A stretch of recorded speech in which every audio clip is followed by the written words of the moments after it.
भगवान शिव आणि माता पार्वती कैलाश पर्वतावर बसले होते. माता पार्वती भगवान शिवांकडे गेल्या आणि भू माझे 2 प्रश्न आहेत. कृपा करून या दोन्ही प्रश्नांची उत्तरे द्या आणि मला पूर्णपणे समाधानी करा. भगवान शिव म्हणाले, पार्वती ठीक आहे. तुझे दोन्ही प्रश्न सांग. मी त्यांची उत्तरे देऊन तुला समाधानी करण्याचा प्रयत्न करेन. माता पार्वती म्हणाल्या, प्रभू, माझा पहिला प्रश्न आहे. मंगलसूत्रात कोणते मोती घातल्याने वैवाहिक जीवन दुःखद होतो आणि पती आजारी पडतो? माझा दुसरा प्रश्न आहे, माणूस आपली नशीब कशी बदलू शकतो? भगवान शिव म्हणाले, पार्वती, तुझे दोन्ही प्रश्न खूप महत्वाचे आहेत. या दोन्ही प्रश्नांची उत्तरे काळजीपूर्वक ऐकल्याने कोणत्याही स्त्रीचे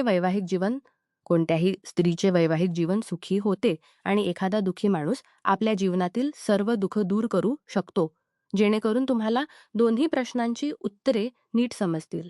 ही कथा पूर्ण आणि लक्ष देऊन ऐका, कारण अर्धवट कथा ऐकल्याने ज्ञानही अपूर्ण राहते. माता पार्वती म्हणाल्या, प्रभू, मी वचन देते की मी ही कथा पूर्ण आणि लक्षपूर्वक ऐकेन. तुम्ही कथा सुरू करा. भगवान शिव म्हणाले, पार्वती एकदा भगवान विष्णू आणि लक्ष्मी संतांच्या रूपात भ्रमण करत होते. तेव्हा रस्त्यात त्यांना एक माणूस आपल्या पत्नावर रडताना दिसला. त्या पत्नासोबत बसून रडताना दिसला. ते त्याच्याजवळ गेले आणि म्हणाले, तुम्ही कोण आहात आणि या निर्जन जंगलात का रडत आहात? तो माणूस आपले अश्रू पुसत म्हणाला, महाराज, मी जवळच्या गावचा एक दुर्दैवी व्यापारी आहे. मी जे काही करतो ते बिघडते. या चक्रात सापडून मी पत्नीचे दागिने विकले, कुटुंबालाही सोडून दिले आणि आता माझे घरी गहाण ठेवले आहे. मला वाटते की मी कोणाच्याच कामाचा नाही. माझे नशीबच खराब आहे. भगवान विष्णू म्हणाले, तुम्हाला कोणी सांगितले की तुमचे नशीब खराब आहे? जरा मी तर जाणून घेऊया, तुमच्या नशिबात काय खराबी आहे?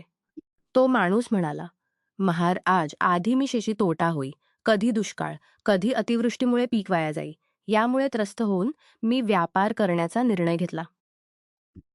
माझ्याकडे पैसे नव्हते, म्हणून पत्नीचे दागिने विकून व्यापार सुरू केला. व्यापार चालला नाही. सुरुवातीला कुटुंबियांनी साथ दिली, पण नुकसान वाढत गेले तसे ते दूर गेले.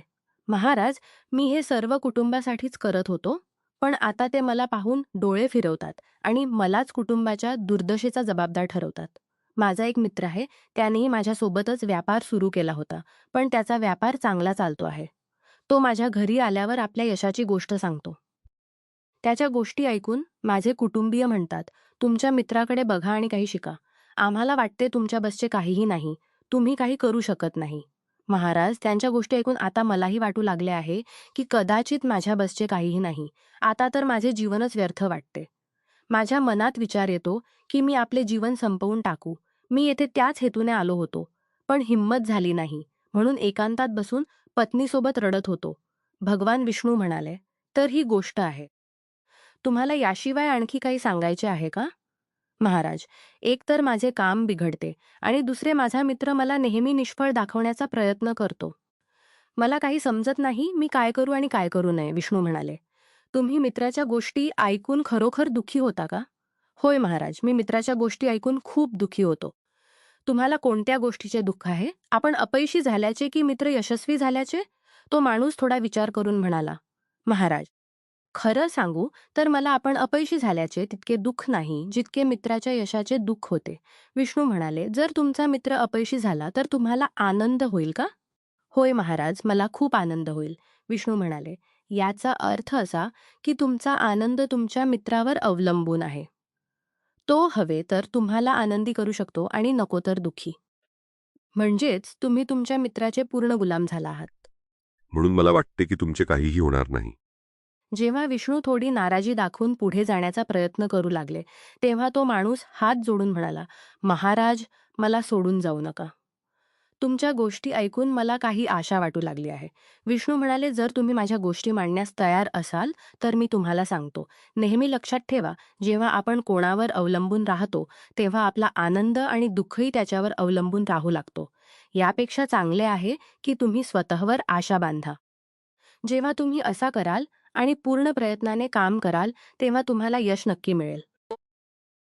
विष्णू पुढे म्हणाले, तुम्हाला वाटते की तुमचा मित्र तुम्हाला दुःखी करण्यासाठी येतो, पण जर तुम्ही त्याच्या गोष्टींवर विचार कराल तर त्या गोष्टी बरोबरच आहेत. मी मित्राच्या गोष्टी वाईट समजतो, पण माझ्या नजरेत तुमच्या मित्राच्या गोष्टी अजिबात वाईट नाहीत.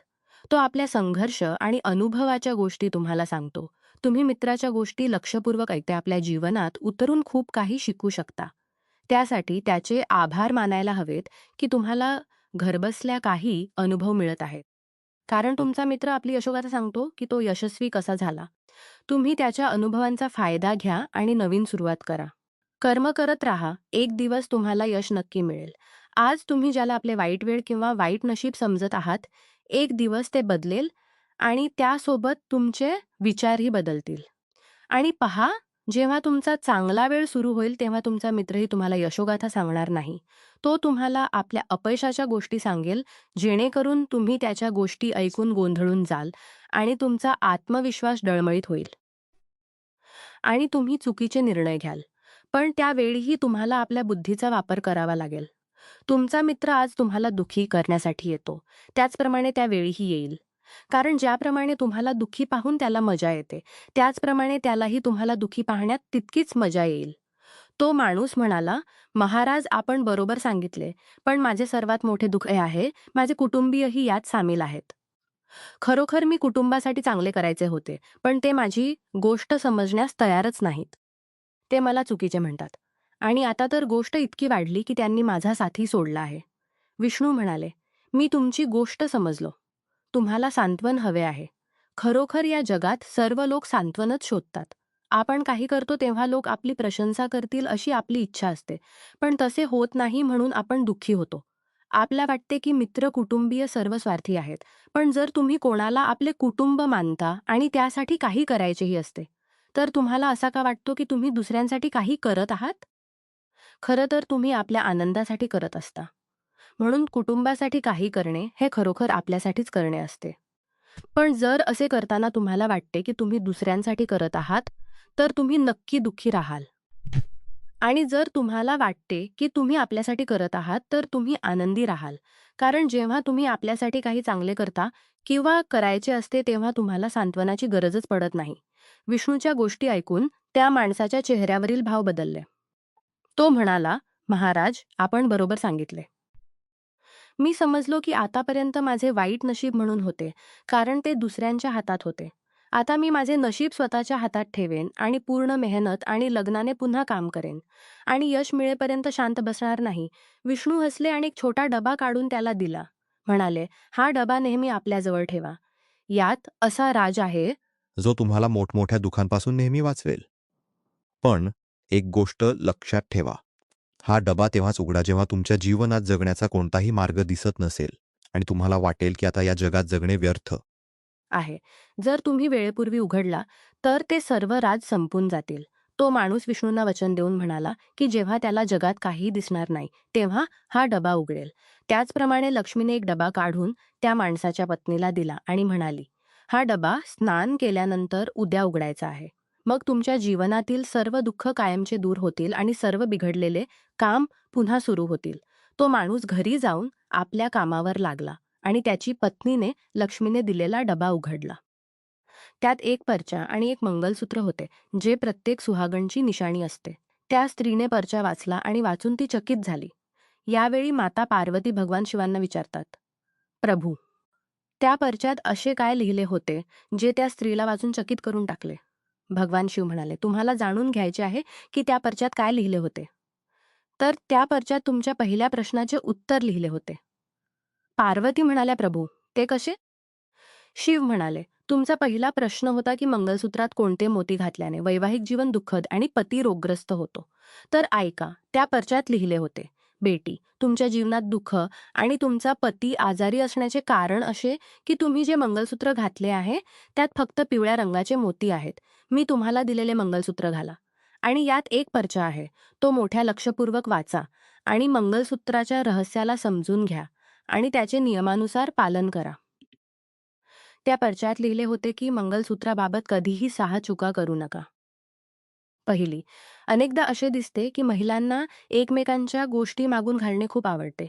जर एखाद्या स्त्रीला दुसऱ्याच्या गळ्यातील काही आवडले तर ती ते घालण्यासाठी मागून घेते, पण तुम्ही नेहमी लक्षात ठेवा की विवाहित स्त्रीने कधीही दुसऱ्याचे मंगलसूत्र मागून घालू नये. असे केल्याने पतीचे आयुष्य कमी होते आणि तो आजारी पडतो. म्हणून असे करण्यापासून नेहमी वाचावे. त्या पर्च्यात पुढे लिहिले होते की प्रत्येक मंगल सोन्यापासून बनवले जाते. पण एक गोष्ट विशेष लक्षात ठेवा की मंगलसूत्रात काळे मोती आणि सोन्याचे मोती अवश्य असावेत. कारण काळ्या रंगाचे मोती नेहमी लोकांच्या वाईट नजरेपासून वाचवतात, ज्यामुळे तुमचे सुखी दाम्पत्य जीवन लोकांच्या नजरेतून वाचते. म्हणून कधीही असा मंगलसूत्र घालू नका ज्यात काळे मोती नसतील. मंगलसूत्र नेहमी असेच असावे ज्यात काळे मोती आणि सोन्याचे मोती अवश्य असावेत. त्या पर्च्यात पुढे लिहिले होते की मंगलसूत्र कधीही काढू नका. पती जेव्हा पत्नीच्या गळ्यात मंगलसूत्र घालतो तेव्हापासून तिच्या शेवटच्या श्वासापर्यंत पत्नीने गळ्यात मंगलसूत्र धारण केलेले असावे.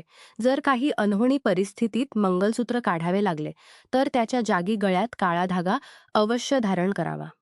त्या पर्च्यात पुढे लिहिले होते की मंगलसूत्र अचानक गळ्यातून तुटून पडले तर ते अपशकुन मानले जाते. अशा वेळी पतीच्या आरोग्याला हानी पोहोचू शकते किंवा नात्यात तणाव येऊ शकतो. म्हणून कधीही कमकुवत मंगलसूत्र गळ्यात घालू नका. भगवान शिव म्हणाले, पार्वती, मला पूर्ण विश्वास आहे की तुम्हाला तुमच्या पहिल्या प्रश्नाचे उत्तर मिळाले असेल. पार्वती म्हणाल्या, होय प्रभू, मला माझ्या पहिल्या प्रश्नाचे उत्तर मिळाले आहे आणि मी पूर्णपणे समाधानी आहे. भगवान शिव म्हणाले, पार्वती, मग त्या स्त्रीने ते मंगलसूत्र धारण केले आणि मंगलसूत्राच्या प्रभावाने तिचा पती आजारातून मुक्त झाला आणि खूप मेहनत करू लागला आणि असा एक मोठा व्यापारी बनला. मग आपल्या पत्नीसोबत हसत खेळत राहू लागला. पण वेळ नेहमी सारखा राहत नाही. आता तुम्ही तुमच्या दुसऱ्या प्रश्नाचे उत्तर ऐका.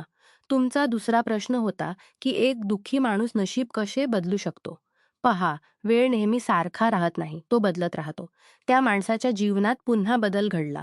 एक दिवस त्याच्या राज्यावर शेजारच्या राज्याने आक्रमण केले आणि दुसऱ्या राज्याच्या राजाने त्याच्या राज्यावर कब्जा केला. ज्या राज्यात तो व्यापारी राहत होता तेथे सैनिकांनी चारही बाजूने लुटमार केली. त्यांनी व्यापाऱ्याची सर्व संपत्ती लुटली, त्याच्या घरात आग लावली. जीव वाचवण्यासाठी त्या व्यापाऱ्याला आपल्या कुटुंबासोबत पळून जावे लागले. तो माणूस आपल्या कुटुंबासोबत अनेक दिवस इकडे तिकडे भटकत राहिला. भीक मागायला लागला. त्याचे मूल आजारी पडले. उपचाराअभावी ते तडफडू लागले. हे सर्व पाहून त्या माणसाचे हृदय एकदम ओरडून उठले. तो आपल्या मुलाचा उपचार कसा करवेल, त्याच्याकडे खाण्यासाठी पैसा करवेल. अशा वेळी पुन्हा एकदा त्या माणसाला निराशेने घेरले. त्याला वाटू लागले की त्याचे जीवन आणि ही सारी दुनिया व्यर्थ आहे. कोणत्याही गोष्टीचा काही अर्थ नाही. मग तुम्ही जीवनात कितीही काही केले, कितीही यश मिळवले तरी शेवटी जीवन संपतेच. जगण्याचा काय फायदा? यापेक्षा तर मी आपले जीवनच पूर्णपणे संपवून टाकू. तो माणूस आपल्या कुटुंबासह आत्महत्या करण्याच्या तयारीत होता की त्याला विष्णूच्या डब्याची आठवण झाली. कारण विष्णूने सांगितले होते की जेव्हा तुम्हाला जगात काहीही दिसणार नाही तेव्हा हा डबा उघडा, यात एक पर्चा आहे, तो काळजीपूर्वक उघडून वाचा, तुमचे सर्व दुःख दूर होईल. मग त्या डब्याची आठवण येताच त्या माणसाने तो डबा काढला आणि उत्सुकतेने उघडला. डब्यातील एका पर्च्यात काही लिहिले होते. ते वाचून त्या माणसाच्या डोळ्यांसमोरून निराशेचा पडदा निघून गेला. पार्वती म्हणाल्या, प्रभू, त्यात काय लिहिले होते? भगवान शिव म्हणाले, त्यात तुमच्या दुसऱ्या प्रश्नाचे उत्तर लिहिले होते. तुमचा दुसरा प्रश्न होता की एक दुःखी माणूस नशीब कसे बदलू शकतो, तर त्यात लिहिले होते, हेही वेळ जाईल. माता पार्वती म्हणाल्या, प्रभू, मला काही समजले नाही. भगवान शिव म्हणाले, मी तुम्हाला सविस्तर समजावून सांगतो. कधीही माणसाचे दिवस सारखे राहत नाहीत. जेव्हा दिवस वाईट होते तेव्हा त्या माणसाचे चांगले दिवसही आले आणि जेव्हा ते चांगले दिवसही संपले तेव्हा आज पुन्हा वाईट दिवस आले. म्हणून नेहमी दिवस वाईटच राहणार नाहीत. माणसाने धैर्याने काम करायला हवे आणि सतत आपल्या मेहनतीने आपले कार्य करत राहायला हवे. एक दिवस यश नक्की मिळते. भगवान शिव शेवटी म्हणाले, पार्वती, माणूस प्रामाणिकपणे, विश्वासाने आणि लग्नाने जेव्हा कोणतेही कार्य मेहनतीने करतो तेव्हा मेहनतीचे फळ त्याला नक्की मिळते. ज्याप्रमाणे त्या पर्च्यावर लिहिलेली गोष्ट त्या माणसाने लक्षपूर्वक वाचली आणि तो समजला की माझे वाईट दिवस एकदा पुन्हा चांगले झाले आणि आज पुन्हा वाईट दिवस आले, तर माझे वाईट दिवसही हे पुन्हा बदलतील. वेळ सारखा राहत नाही आणि तो एक दिवस आधीपेक्षा मोठा व्यापारी बनला आणि आपल्या कुटुंबासोबत आपले जीवन हसत खेळत व्यतीत करू लागला.